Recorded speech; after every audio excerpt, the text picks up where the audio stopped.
it's funny because nowadays I really don't know who I am, and when I say that, that's a good thing, because that's a sign of change, right? When you don't know who you are, so to speak, and there's that question, you know what I'm saying? That's asking the right question. Uh, it's a sign of, it's like the butterfly coming out of the cocoon. It's so used to being a caterpillar that it's like a shock almost. It doesn't know, but it knows. You know what I'm saying? And that comes after the internal study.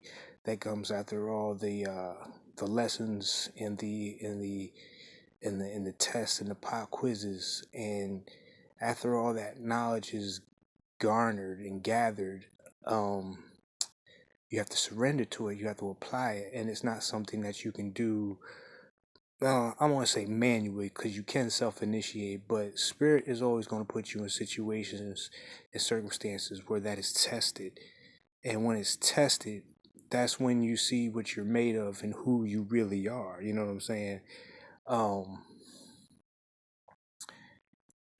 these situations start to activate different aspects of yourself, and you begin to realize you're not who you think you are, but you're greater than what you think you are. You have so much to explore and reimagine, I don't want to say to create, you know what I'm saying? Because you don't want to redo anything anymore. You want to take what you've learned and not redo it, but do it different. You know what I'm saying? And to get different results because you want to keep progressing on your journey. You know what I'm saying? Um, there's no end to it. So, there's no end to knowledge. So even as you expand and get to this point, there's still going to be a lot of hidden scrolls that you find along the way that contain information that you're ready for now. You know what I'm saying? Where you weren't ready for it before. As like a caterpillar, you had to be a butterfly. You had to be able to rise above and see from the perspective of what this information is talking about. It's a vibration, you know what I'm saying? And that comes from removing yourself for a period of time, just like the caterpillar does. Removing yourself from everything and just focusing in the now and surrendering. That's the key. You surrender to what you've learned because that has been now uploaded into the matrix program, and it will along with the you know what I'm saying, along with will, you will subconsciously create from everything that you've learned, and you have to surrender to it and walk the path. Can't stress it enough. You have to walk the path, and walking the path is not easy. You'll see reflections of yourself that'll scare you at first. And what you'll begin to realize is these reflections are all you anyway. So what you're doing is coming into terms with the vastness of who you are and how chaotic and monstrous and creative and sensual, how sexual, people use these terms in such a physical sense that they miss the essence of how beautiful and liberating um, the most basic principle there is of co-creation, you know what I'm saying? Or even just creation within oneself, balancing your masculine and your feminine out. So this is a quick download I wanted to share, but to expound on walking the path, you gotta. When I say surrender, you're not going to know what you do know, and the thing that you do know is that you're equipped for whatever you are coming up against. And once you figure it out, you get another piece to the puzzle, and as this puzzle forms and becomes a picture, a bigger picture of things. Your perspective broadens. I mean, like today, you got to watch the signs. Everybody's different as far as how these come to you. Mine always comes through nature, through music. Um, a lot of people will say, and I've seen it too, you'll see like maybe a poster on the side of a bus. Or you'll just glance real quick and you'll see maybe like an ad or something that'll catch your eye, and that is like, that's what they would refer to as your spirit guides giving you signs or signals. And you can't be hard on yourself. I can't stress that enough. You can't be hard on yourself, because there's been many times where I received signs and it took a while for it to marinate, and that's fine, because you get marination is where the flavor is. You know what I'm saying? You can't have a great bottle of wine without that process of fermentation. You know what I'm saying? So even if you don't get it right away, just know that it's sweeter in the end when you finally do come to these realizations about yourself and the experience that you're living in. You know, the spiritual experience that you're living in this physical phenomena, if you want to call it that.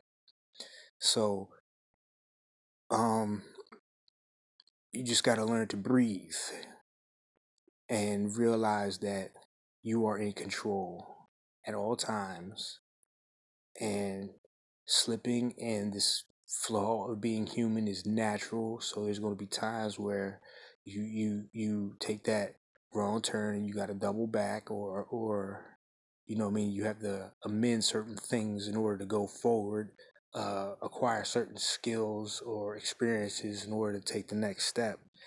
But you keep your mind on that intent, you know what I'm saying, and having that quote unquote, you know, that faith, because the faith will turn into knowing, and you'll realize that you've known all this whole time.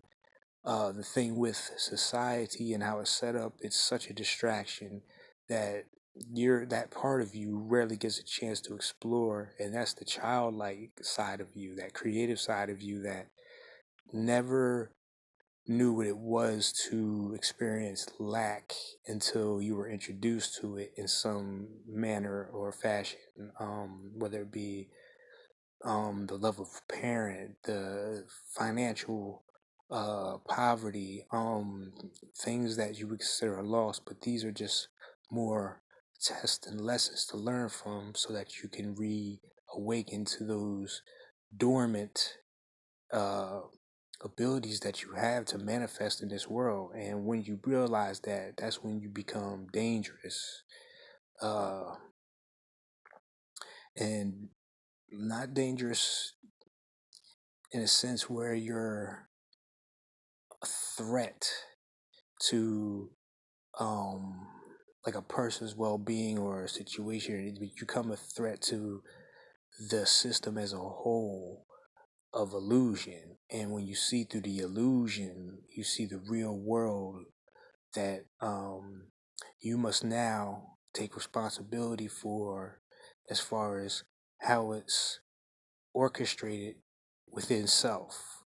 What I mean by that is you're going to be faced with situations that are out of your control, but it's how you respond to these circumstances that makes all the difference. If you're still angry, hearing certain triggers or phrases or ideologies, then that's where your work is to get over that shit, because you're bigger than all of it. You know what I'm saying? You're bigger than all of that. You're bigger than you think you are. And even when you get to that point where you say, damn, you're right, I'm bigger than I think, you're still bigger than that. So, you know what I'm saying? It never ends. And that's the beauty of it. That's the eternal, true reality of existence, is that it never dies. So when you recognize that, and then you look at the illusion where things wither and die, what you're looking at is really just a process, but that's not real. But that's just something for you to learn from, so that when you start creating your own inner world that you take to the next world, which will be the world that you created in this world inside of your own mind and heart. And it's quite simple. What do you gravitate towards? What are the things that you love most, that you hold dear, things that have value, true value? You know what I'm saying? The simple things. The and it's not to say you can't think with you're supposed to think with a very prosperous mind, and that is where the lack disappears, because you realize that anything is attainable. And just going through the process of I'll give you an example. 2 years ago, I picked up this app, the Star Wars app, Star Wars Commander. I love that shit. And in the process of building a base and learning how the art of war, basically, playing against other players and having teammates and whatnot, I decided to take it a step further, and I attributed that game to my business, because in the game, when you upgrade something, it might take a week, like a factory or a certain character or something. It takes time for you to upgrade these things. So when you transmute that energy to something as simple as a, um, a self-owned business, you learn the patience and see the beauty in that patience, and the joy when it's finally accomplished. That fermentation again, yet again, and how sweet it is. And I started at level 1. You get like a a little shabby base, a barracks, and a factory, and you got to go to war. You know what I'm saying, with any and everybody. And as you upgrade and you keep going through, no matter how many times you get your base blown up, it always comes back. That's the eternal part. So this is the alchemy. Another example is my altar.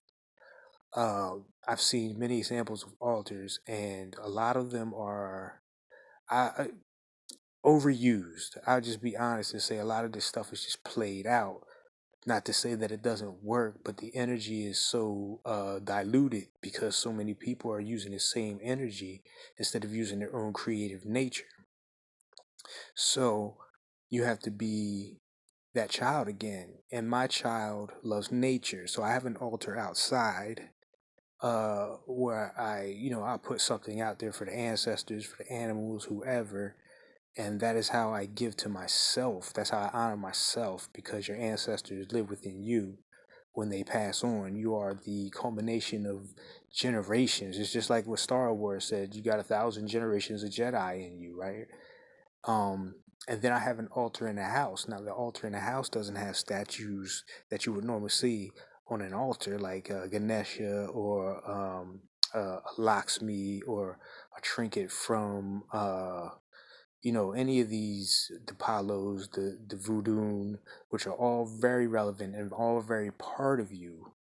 But what these systems were laid in place is to remind you, because those had to be created, and you got to think of what was before that was being uh the focus, you know what I'm saying? And it was because we already knew we didn't need all that. So that's what you're getting back to, is the creation in the moment, and being spontaneous and following your spirit as far as what you would have on your altar, not anybody else's altar, in order to channel the energy that you need to accomplish what you came to do. Mine are Transformers. I have an altar full of Transformers because that was my childhood love like no other. I loved and as I grew, I saw the metaphysics of everything in there to change from one thing to another. There's that fermentation again. More than meets the eye. You're bigger than you thought you were. And these characters and archetypes are just extensions of yourself, like any other pantheon or genre that has a wide variety of characters. These are all just aspects of yourself, because it's like a lot of my favorite characters are villains, like Darth Vader is the G to me, you know what I'm saying? Megatron, uh Starscream, you know what I'm saying? These are just impactful personalities that uh you ask yourself, why are you drawn to them? And I love them all. Autobot, Decepticon, good and evil. And you realize there's no good and evil in the sense of right and wrong, but that these are just the positive, negative aspects, that positive, that negative, that feminine, that masculine within yourself. These are all aspects of you that you explore and cultivate. And these aspects are to be used in certain situations to further your journey. You know what I'm saying? Some days I gotta act like Megatron and Starscream. Some days you gotta warp. You gotta teleport like Sky Warp and be the thundercracker, you know what I'm saying? And then some days you got to be the fool, the cliff jumper. You feel what I'm saying? So you find ways to transmute this energy where it registers to you, because that's how you speak to your subconscious mind. And when you can speak to your subconscious mind the inner you and program that, it shapes the outer world, much like, that's, we're going back to the sensual sexual nature. This is how things are created. You know what I'm saying? uh that's all I got. Peace.